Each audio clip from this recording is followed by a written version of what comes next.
పంది మాంసాన్ని శివుడికి పెడతాడు. నోటితో నీటిని శివలింగంపై పోస్తాడు. కాలికి ఉన్న చెప్పులతో శివలింగంపై ఉన్న పూలను పక్కకి తోస్తాడు. ఆ మహాశివుడికి 63 మంది ప్రసిద్ధ భక్తులలో ఒకడైన తిన్నడు. ఆయనే భక్త కన్నప్ప. తిన్నడు శ్రీకాళహస్తి సమీపంలో అడవికి వేటకి వెళ్తాడు. ఒక పంది కనిపిస్తే దానిని వేటాడి తినడానికి కాల్చుకుంటాడు. నీళ్ల కోసం చుట్టుపక్కల వెతుకుతూ ఉండగా పూలతో అలంకరించిన శివలింగం కనిపిస్తుంది. శివుడికి ఎవరూ నైవేద్యం పెట్టలేదని తన దగ్గర ఉన్న పంది మాంసం పెట్టాలనుకుంటాడు. అంతలోనే మళ్ళీ స్నానం చేయకుండా శివుడు ఎలా తింటాడు అని ఆలోచిస్తూ పక్కనే ఉన్న సరస్సు దగ్గరికి వస్తాడు.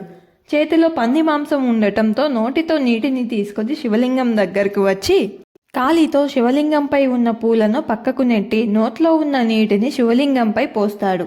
అక్కడ ఉన్న పూలను ఆకులను తీసుకువచ్చి శివుడిని అలంకరిస్తాడు. తర్వాత తన దగ్గర ఉన్న పంది మాంసాన్ని శివుడికి నైవేద్యంగా పెడతాడు. అప్పటి నుంచి తిన్నడు రోజు అలాగే చేసేవాడు. ఒకరోజు తిన్నడు రోజులాగే చేతిలో మాంసం, పూలు, నోట్లో నీళ్లతో వస్తాడు. పూలతో అలంకరించిన తర్వాత తను తెచ్చిన పంది మాంసాన్ని నైవేద్యంగా పెడతాడు.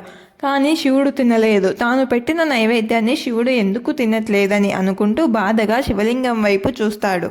శివలింగానికి ఒక కంటిలోంచి రక్తం రావడం గమనించిన తిన్నడు వెంటనే తన కంటిని తీసి రక్తం వస్తున్న శివుడి కంటి దగ్గర పెడతాడు. తర్వాత శివలింగం మరో కంటి నుండి కూడా రక్తం రావడం మొదలవుతుంది. అప్పుడు తిన్నడు తన రెండో కంటిని కూడా తీయడానికి సిద్ధమవుతాడు. కానీ తన రెండో కన్ను కూడా తీసేస్తే పూర్తిగా గుడ్డివాడవుతాడు. అప్పుడు తన రెండో కంటిని ఎక్కడ పెట్టాలో కనిపించదు అని ఆలోచించి తన కాలిని రక్తం కారుతున్న శివలింగం కన్ను దగ్గర ఉంచి తన రెండో కంటిని పీకబోతుండగా అతని భక్తికి మెచ్చిన శివుడు ప్రత్యక్షమై తిన్నడుకు చూపు ప్రసాదిస్తాడు.